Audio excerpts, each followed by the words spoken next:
Some cases of internet discourse disappear as fast as they pop up on our feeds, and other cases linger for years. The Nepo baby discourse is an example of that. I mean, I made a video on it 3 years ago? I thought we'd be over it, but people, myself included, aren't satisfied yet. Something still bothers me about the way we talk about Nepo babies and the expectations we put on them. Just as a quick recap, the discourse really emerged in the early 2020s when people had had enough of celebrities and their privileges. Remember, at that time a lot of us were locked down, unable to work or study properly, and then we were fed videos of celebrities like this infamous one. Imagine there's no countries, yeah. It isn't hard to do. That was the beginning of a pretty serious anti-celebrity backlash, which branched out in many directions. One of those directions was Nepo babies. While the discourse was boiling online, New York Magazine published this 2022 cover that finally spilled the tea in legacy media, which, by the way, is also full of Nepo babies, just saying. Since then, the successful children of celebrities are often questioned about their privilege on TV, allowing the audience to judge whether the Nepo baby is good or bad. You are a Nepo baby? Yeah, full-blown one. Full-blown. The whole Nepo conversation is really just a conversation about privilege. A good Nepo baby acknowledges their privilege. A bad Nepo baby doesn't. The worst answer you can come up to as a Nepo baby is something along the lines of, yeah, sure, but with my name it made it actually harder. I had to fulfill the expectations people had of me, blah blah blah. If you say something like this, no, it's not gonna work. You go to Nepo baby jail, don't come on TV anymore, turn off your social media. Recently, singer Gracie Abrams showed that she was a good Nepo baby. She was glorified for having said this. I had a safety net, and that allowed me the ability to experiment and concentrate. And I had the gift of time to dedicate to doing this thing I loved. I wasn't growing up afraid financially. I remember listening to it the first time and thinking, oh, okay, interesting, that's not common. But then I saw all the positive replies, the glorification, and that kind of triggered my contrarian side. So I got annoyed. I mean, what has she done, really? She's acknowledged that she's had the peace of mind that usually comes with financial security. She's acknowledged that she could take risks. Okay, fair. But being a Nepo baby isn't just about financial security, and to be fair, Gracie Abrams acknowledges that as well. There are a million visible and invisible ways in which I have benefited as a result of my proximity. The luckiest person in the world to have grown up learning from the two of them in all of the ways. Speaking about feeling grateful for your parents, look at what I got for my dad's birthday. This is called The Ultimate Guide to Rebuilding Civilization. This thing is absolutely insane. I don't know if you saw this, but AI companies are using a lot of old books to build and train their model, and I feel like this thing is kind of a way to resist. This book is absolutely gorgeous. There is no AI in it. I was so excited to finally look at it, go through the pages, and really be able to look at the illustrations. It's not just something that gives you information, it's something that is researched, that is very carefully crafted. You can almost feel the hours that went into making it. The book is an encyclopedia of the discoveries and inventions that shaped human civilization. The illustrations are all handcrafted in this beautiful style that blends medieval manuscripts with technical drawings. It's the sort of book that invites you to slow down. You can't really rush through it, you have to wander, and I just love it. I thought I had to go to therapy, but this thing is actually healing my inner child. One of my favorite sections is the plants. I mean, look at those illustrations, look at this, the fungi. Another section I like is, you guessed it, society. You have a page on channeling aggression, another one on storytelling. By the way, look at this. Look at this image here, it's clearly inspired by the meme, right? There's even a hidden quest throughout the book. I mean, it's not hard to see why this became such a huge crowdfunding success. More than 50 people worked on it and it raised 2.3 million before becoming a bestseller. So if you're someone who loves beautiful books or just want to learn about how humans build the world we live in, I think you'll really appreciate this one. Look, I got a French copy as well. That's the gift for my dad. I'm sure he's gonna love it. And you can also get a copy by clicking the link in the description, and you can use the code ALICE to get 10% off. Thank you so much, Hungry Minds, for sponsoring this video. I think it's my favorite sponsorship we've done on this channel. I just love this book so much.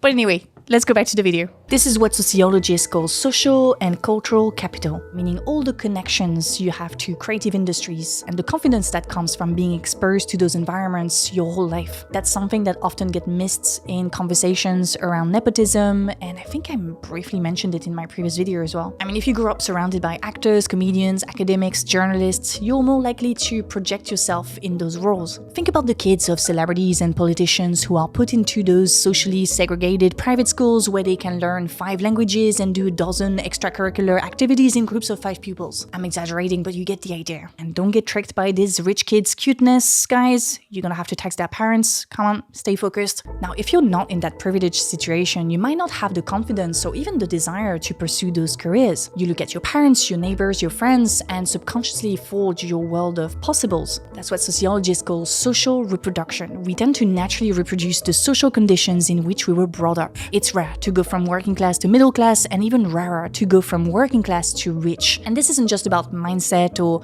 psychological barriers. There's a little bit of that, but there's also some very concrete material barriers, like being able to afford an education, having access to drama lessons, music lessons. In the case of Gracie Abrams, that would be instrument, a studio, those lessons, etc., etc. Now, all those things we've just talked about, so the social and cultural capital, meaning the connections and the intimate knowledge of a specific industry, these get increasingly mentioned by Nepo babies. Some French ones have recently done so, one on social media and 2 on TV. This is Vanessa Paradis. On the left, she's Lily Rose Depp's mother, and she was defending her Nepo baby. The other 2 people there on the video are French actors, and they were more nuanced. It was cool to see this on TV because a lot of people don't talk about social or cultural capital when it comes to privilege. They usually talk about privilege in terms of money. And still, it kept bothering me. I really struggled to watch the entire length of those apology-like videos and found myself saying out loud, who cares?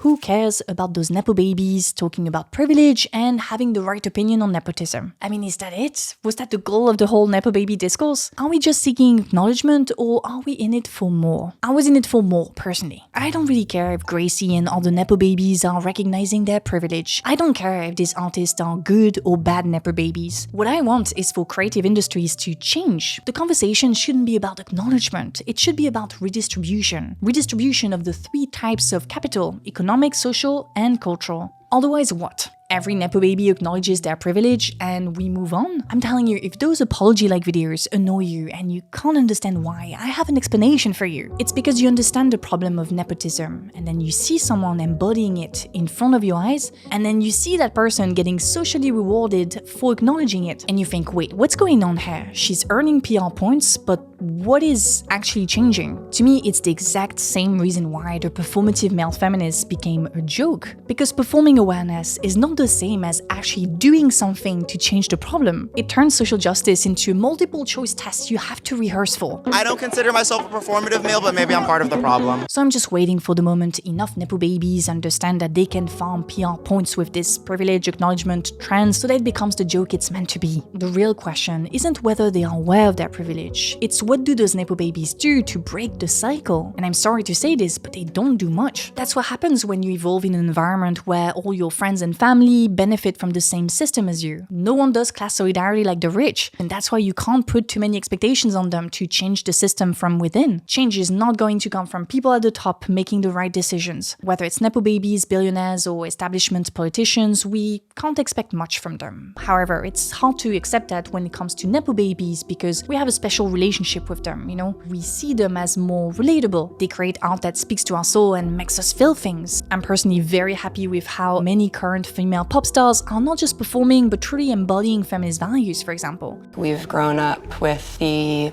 kinds of leaders that are in office right now, for example, and I think that the amount of power they have in using it to invoke fear and to make people feel unsafe is like, for that to be our example at the highest level in our government. That makes me want to listen to them even more, but when it comes to the whole creative industry, to make it more diverse, that's gonna require a lot more work because access to those industries is very restricted. And to understand how restricted it is, I want to look at the rare profiles of individuals who managed to get in there nepotism-free. And I want to talk about a French actress who's gaining momentum in France and who you'll hear about internationally very soon, I'm sure. She was actually in Mickey 17, and there was a fake controversy not too long ago about her and Timothée Chalamet being seen in the hotel, but that was just tabloid drama. Anyway, I want to use her story not as something to admire, but as an example of how many conditions have to align for someone to be able to get into those industries without inherited capital. So her name is Anna Maria Vartolomei. She's French and Romanian, she's a gem of an actress, and she's also incredibly well-read. We recognize a smart girlie when we see one. Now, I'm not gonna lie,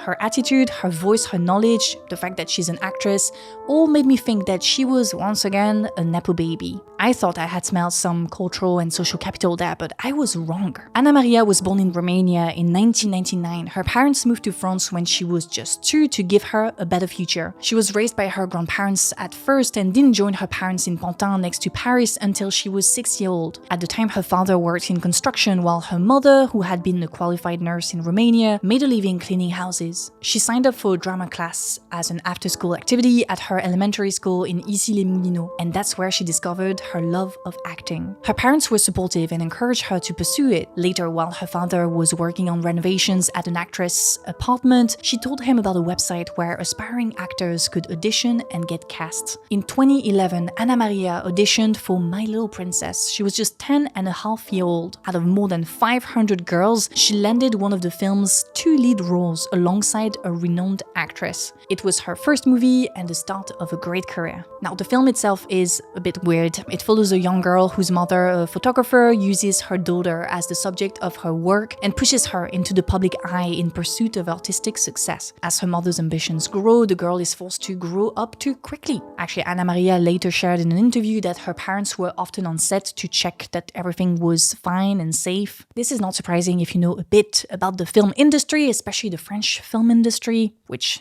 I've been hating with a passion since I was a kid, partly for what it produces, but mostly for what it represents. Ugh, I can't even watch the Cannes Festival. It makes me want to throw up. It makes me roll my eyes to the point that it gets painful. I know it's exaggerated, but that's just the way it is. I have to live with this for the rest of my life, you see. But anyway, Anna Maria did an amazing job though. Her big breakthrough came in 2021 with Happening, L'Événement, an adaptation of Annie Ernaux's book. Drop a comment if you're an Annie Ernaux's fan. I'm sure we have a lot of them on this channel. And since then, she's become one of the most exciting young French actresses with roles in Maria, The Count of Monte Cristo, and Bong Joon-ho's Mickey 17. Anna Maria's story is exceptional, to say the least. She's kind of like a bug in the system. In sociology, we call that a trans-class individual or a class migrant. Some will say that Anna Maria is self-made, the opposite of a Nepo baby. So how did she get there? What's her routine? What are her 3 rules for success? For Chantal Jacquet, who coined the term transclasse, there is no secret recipe for success. The individual who starts from nothing can't expect that the right routine and manifestations will bring the life they desire. Jacquet rejects the idea that there is a single cause. Instead, she borrows from philosopher Spinoza the notion that every event has a plurality of causes. A transclasse is produced by the intersection of many determinations rather than a single factor. One of her key ideas is that transclass trajectories are fundamentally contingent. Had one encounter not occurred,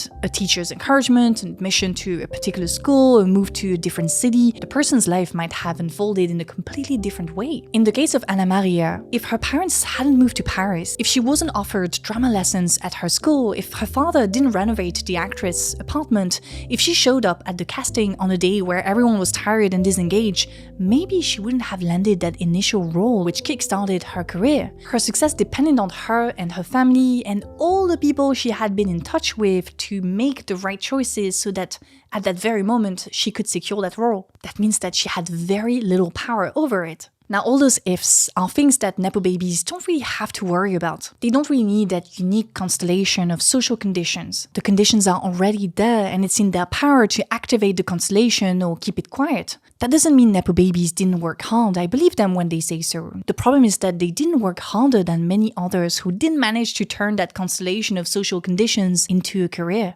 And the fact that they now acknowledge that doesn't change anything to this basic rule of life. The only solution to Nepo baby supremacy is, and we mentioned it earlier, we'll see if you follow. Up. Give me a letter. S. Yeah. I. L. Nah. T. Yep. Oh, you got it? Yeah. Redistribution. That's what I want to hear the Nepo babies say. Enough of that raising awareness. Open up your wallet. No, not just let's be fair. Redistribution means reducing wealth inequalities by empowering those at the bottom, not just through the transfer of wealth from the rich to the poor, but also from private wealth to public goods. That means investing in libraries, in cultural centers, in cinemas, in schools. The goal is to create access so that those institutions enter our orbit, whether we like it or not, whether we choose it or not. I'll give you a personal example. When I was young, I used to play sports throughout the weeks, and on Wednesdays, no one could pick me up from the sports club.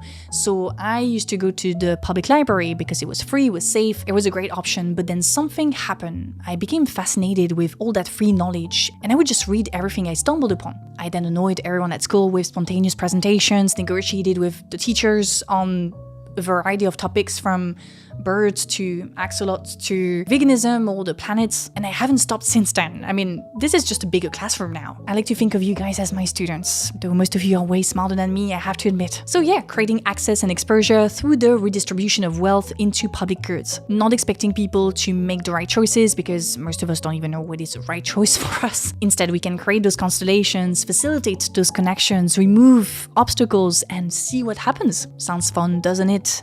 Sure, but redistribution doesn't happen like that. It requires having people in office who are willing to challenge the status quo, to raise taxes on the rich, to tackle tax evasion, and to resist the narrative that public spending and creating debt is just bad, it's the worst thing we can do, because that's not the case, that's not true. We're not operating with a scarcity mindset on this channel, I'm telling you. We have growth mindsets, we expand, we learn, we give. We don't just invest in a few people with good ideas, we invest at the roots so that many people can come up with good ideas. You see, we keep acting like we're short on talent, but what we're short on is access. It's a paradigm shift, but that's what we need if we really want to tackle the problem of creative industries being paralyzed by nepotism.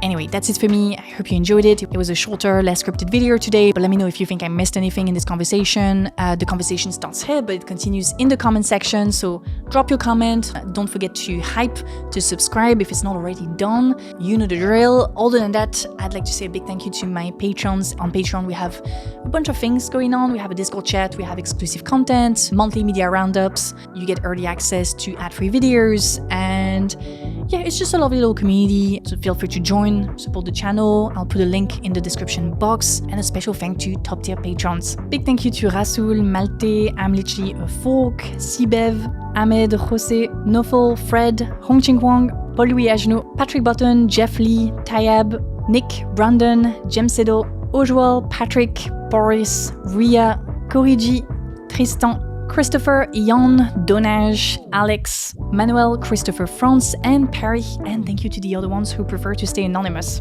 That's it for me, that's it for today. I'll see you very soon. Salut!